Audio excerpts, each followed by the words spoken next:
In this video, we're going to show you how to make this darling block, little sweet pea block. It is a $1 download on our website, and I think you'll just have a lot of fun with this. It just turns out darling.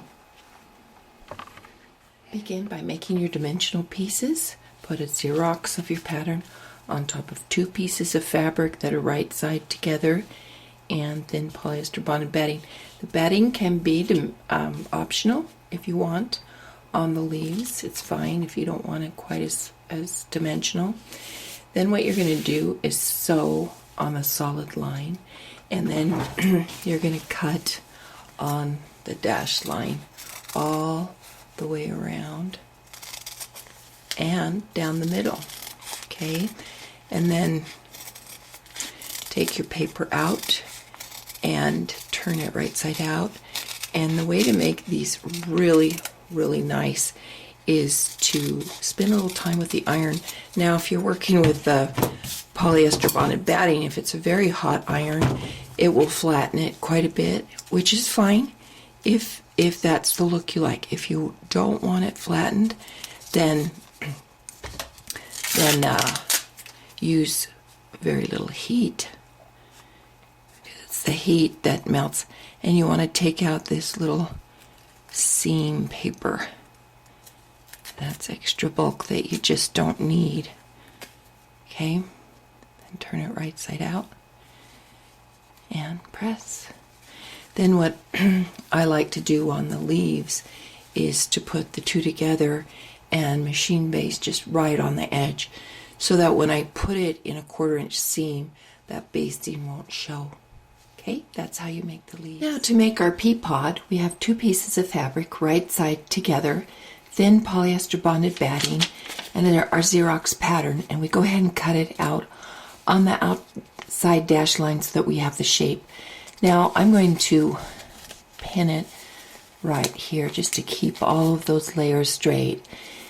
And then I've got this fabric that's 5 by 4, and I fold it wrong sides together, and then I take the fold of that fabric between the 2 pieces of fabric, and I'm going to align it with the little pea pod design line right here. So the fold is right on that, and then do it on both sides in between the fabric like that. It's way cool. Then we're going to sew on the outside solid line. Then we're going to just cut 1 layer of fabric, and be careful to not cut these folds that are inside, and turn it through that opening. Whip stitch it closed, and look how cool this is. That's how we get our little pea pod. Now, to make the peas, you're going to cut, and you can stack your fabric, put that right on top, and 1 cut you've got, well, maybe not 9, you might need to do it a couple times, but you can get several layers with 1 cut. Then with a double thread, you are going to hand baste on the very edge. Okay?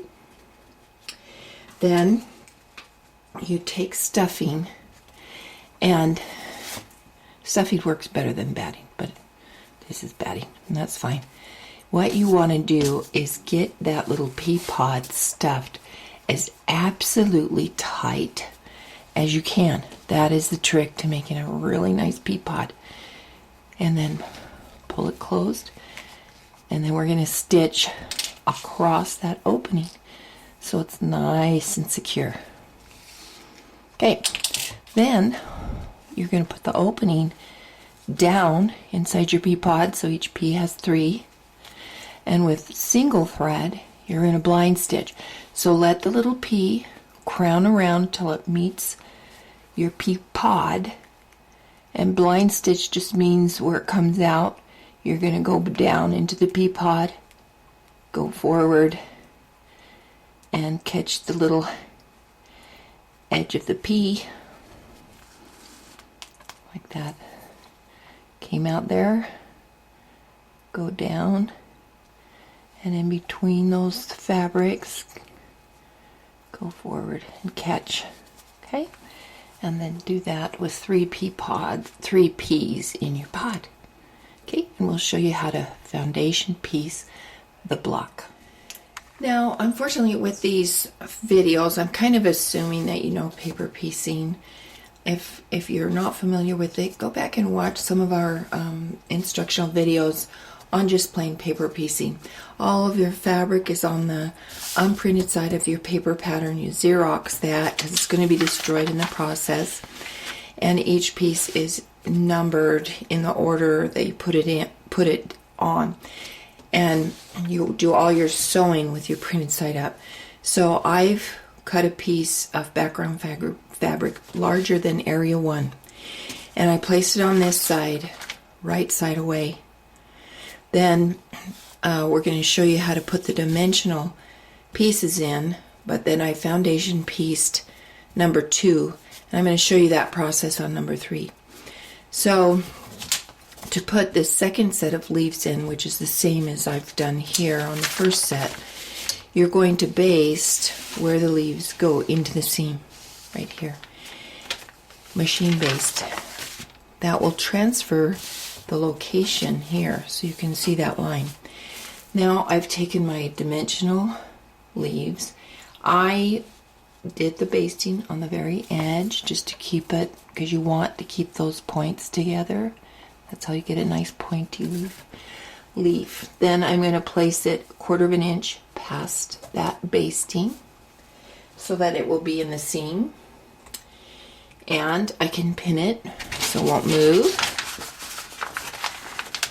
That.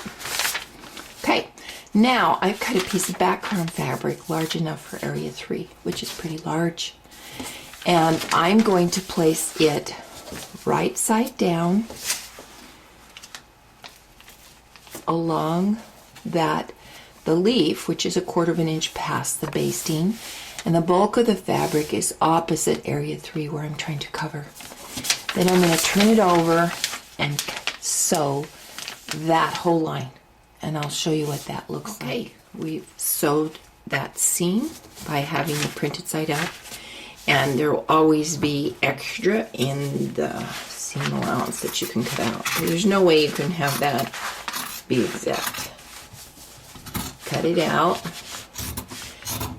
Then this will fold back and cover area 3, and see how our little leaf opens up, and it looks so cute.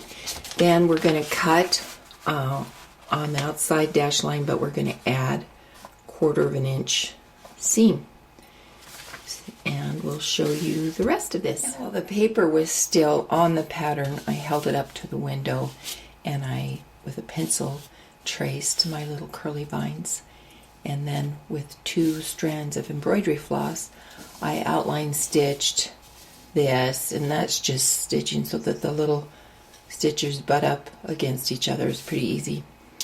Then I have my little pea pods, and I'm going to arrange them. I like putting them under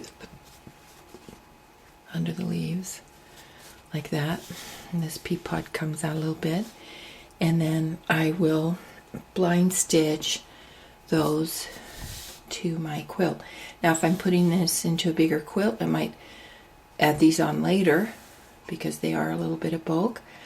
You can frame this, and you know, if you're going to frame it, then when you're cutting it out, cut it out much larger.